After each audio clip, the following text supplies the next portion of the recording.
여러분 안녕하십니까. 지역을 넘어 흐름을 잃는 김은슬입니다. 국민의힘이 9월 정당대회를 예고했습니다. 저는 국민의힘 해체 순서 돌입이다. 전당대회가 무너지는 5가지 이유 오늘 얘기해볼까요? 대한민국 정치에서 매우 중요한 분기점이 될 수 있는 사건입니다. 바로 국민의힘 9월 정당대회에 대해 이야기해 보도록 하십시다. 우리가 흔히 전당대회라고 하면 새로운 당대표를 뽑고 당의 방향성을 설정하는 통합의 장이라고 생각합니다. 하지만 지금 국민의힘 당의 사항은 다릅니다. 이 9월에 예정된 국민의힘 정당대회는 오히려 국민의힘 당의 해체를 일으키는 서막이 될 가능성이 매우 크다는 게 저희 판단입니다. 그렇다고 해서 음모론이나 단순 위기의식을 이야기하려는 것은 아닙니다. 오늘 이 시간에는 실제 정치 구조와 흐름, 구체적인 정보와 맥락을 바탕으로 국민의힘이 해체 국면으로 들어가고 있다는 5가지 핵심 이유를 짚어보겠습니다.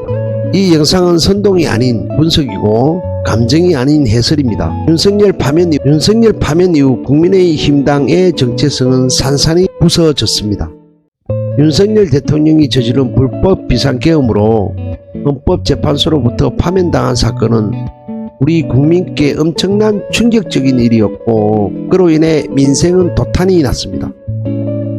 국민은 두 갈래로 찢어진 채 진영의 대결로 대립하고 증오하고 있습니다. 하지만 그 파면 이후 더 심각한 일이 벌어졌습니다. 바로 국민의힘이라는 정당이 방향성을 잃고 표류하고 있다는 것입니다. 우리가 잊지 말아야 할 사실은 윤석열 대통령은 본래 국민의힘 내부에서 탄생된 인물이 아니란 점입니다. 그는 외부에서 영입된 인사로 정당의 철학이나 이념과는 무관한 인물이었습니다. 그러나 대통령이 되고 나서 오히려 그가 국민의힘을 장악해버렸습니다. 대통령이 당을 사유화한 기형적인 구조가 만들어진 것입니다. 당의 중진들을 중심으로 윤핵관이라는 기이한 집단이 생겨났습니다. 윤석열 대통령의 눈치보기, 충성 경쟁이 국민의힘 당을 잠식해버린 것입니다. 한마디로 자신의 권력만을 추구하는 윤석열과 윤핵관은 서로 악어와 악어새처럼 공존하면서 정당 기능을 완전히 상실한 권력의 하수인이 되어버린 것입니다. 그 결과 윤석열은 파면되었고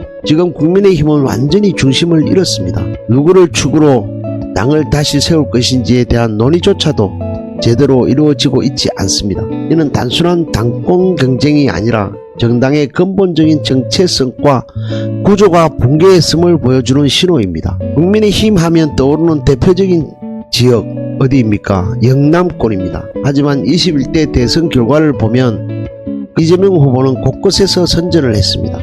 한때 최루선 같았던 보수의 신장이라는 대구 경북 부산 지역에 또한 경남 지역에 이 지역마저 균열이 발생한 것입니다. 이는 단지 후보 개인의 역량 문제가 아닙니다. 김문수 후보의 개인 역량 문제가 아니란 것입니다.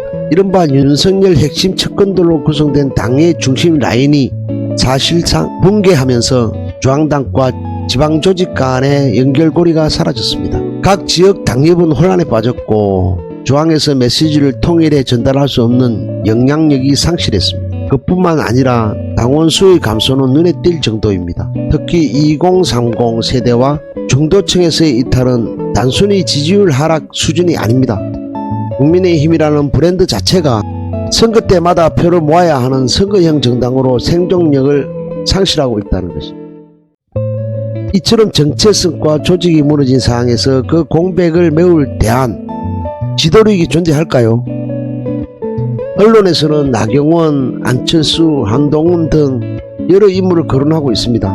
그러나 그 차례로 살펴보면 이들 누구도 국민의힘 전체를 하나로 묶을 수 있는 정치적 신뢰나 중량감을 느끼고 있지 못합니다. 나경원 의원은 과거 당내 권력 다툼에서 한 차례 중도 사퇴했고 당내 주류와의 갈등이 반복된 바 있습니다. 또 중도 확장성이 떨어지고 보수 강경층 외에는 뚜렷한 지지층이 없습니다. 안철수 의원은 중도 이미지를 가지고는 있지만 대선 과정에서 보였던 모호하고도 이상한 태도로 인해 신뢰를 잃었습니다. 지금 국민의힘 지지층은 그를 우리 편으로 받아들이지 않고 중도층에서도 정체불명 정치인이라는 평가를 받고 있습니다. 한동훈은 더욱 심각한 상황입니다. 정치적 기반이 거의 없고 당내 인맥도 얇으며 윤석열이라는 보호막과 대립하며 오히려 한동훈이 움직이면 국민의힘 내부의 균열을 자극할 뿐입니다. 결국 차기 전당대회는 권력투쟁의 장이 될 것입니다. 국민의힘의 재건이 아니라 내용과 분열, 탈당 열풍의 신호탄이 될 가능성이 큽니다. 국민의힘 내부는 지금 또 사법 위험이 도사리고 있습니다. 윤석열 정부 시절 벌어진 각종 공천 개입, 내란 옹호, 윤석열 지키기 등은 시간이 지나면 본격 수사 단계로 들어갈 것입니다. 특히 하반기로 갈수록 이 수사들이 과시화될 가능성이 큽니다. 또한 국민의힘당 내란 옹호, 내란 선동 등 내란 혐의에 대한 정당 해산 심판 청구도 예상이 개인적으로 됩니다.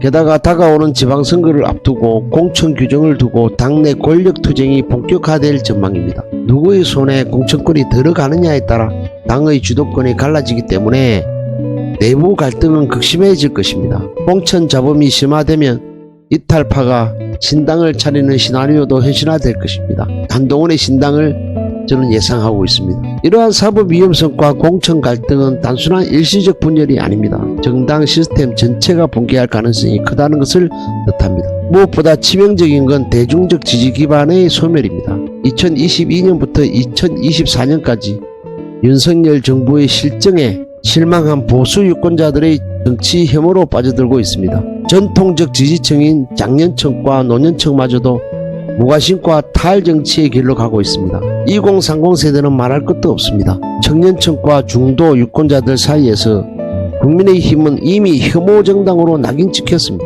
보수라는 말이 부끄러워지는 현상까지 발생하고 있습니다. 이제 보수를 자처해온 거짓의 민낯 만천하에 드러났습니다. 더불어민주당은 합리적 보수를 표방하고 있고 보수의 자리를 굳건히 굳혀갈 것입니다. 한마디로 국민의힘은 이제 설 자리가 없어지고 있다는 것입니다. 내란을 옹호한 정당은 결코 국민의 선택을 받을 수 없다는 것을 이제서야 인지하고 있지만 아직 반성과 성찰의 모습은 찾아볼 길이 없습니다. 아직 반성과 성찰의 모습은 전혀 찾아볼 길이 없습니다. 21대 대선 결과는 이러한 현실을 적나라하게 보여주었습니다. 국민의힘당은 단순히 선거에 졌다는 수준이 아니라 정당의 기능과 매력을 잃고 있다는 사실을 입증한 것입니다. 지금 국민의힘당이 직면한 위기는 단순한 당권 경쟁이나 선거 전략의 실패가 아닙니다. 정당의 존립 기반 자체가 무너지고 있습니다. 무너졌습니다. 윤석열이라는 외부 권력에 의해 잠시 유지되던 구조가 붕괴하자 당은 스스로 설 힘을 잃었습니다. 이름은 바꿀 수 있습니다. 대표도 바꿀 수 있습니다. 그러나 본질이 바뀌지 않는 한 변화는 없습니다. 국민의힘이 만약 스스로 해체를 선언하여도 결국은 총선까지 3년이라는 시간이 남아있고 인물은 변함없이 국회의원 신분을 유지할 것입니다. 말 그대로 스스로 변화를 이끌어낼 수 없는 구조입니다. 해체도 스스로 할 수 없는 지경에 이른 것이지요. 그리고 저는 국민의힘당이 자신을 바꿀 수 있는 능력이 없다고 판단합니다. 변화는 위에서 내려오는 것이 아니라 아래로부터 솟아나야 합니다. 그렇다면 해답은 명확합니다. 국민이 심판해야 합니다. 다가올 지방선거와 23대 총선은 단순한 선거가 아닙니다. 이것은 정당의 해체를 완성하는 국민적 심판의 장입니다. 국민의힘은 스스로 해체되지 않을 것입니다. 그러나 국민은 해체시킬 수 있습니다. 국민의힘은 스스로 해체하지 않겠지만 국민은 국민의힘당을 해체시킬 것입니다. 김우선 TV는 이 흐름을 예측하고 시민의 시선으로 해설하겠습니다. 국가에 죄를 짓고 국민의 대표로 있을 수는 없고 국민의 가슴에 총뿌리를 겨눈 권력자를 비호하고 옹호하고 그러한 행위를 선동한 집단은 국민의 정당이 될 수 없습니다. 그렇기에 우리는 국민의힘당을 반드시 해체하고 새로운 보수의 자리매김을 이루어 나가야 합니다. 그 역할을 더불어민주당 잘해줄 것을 바라고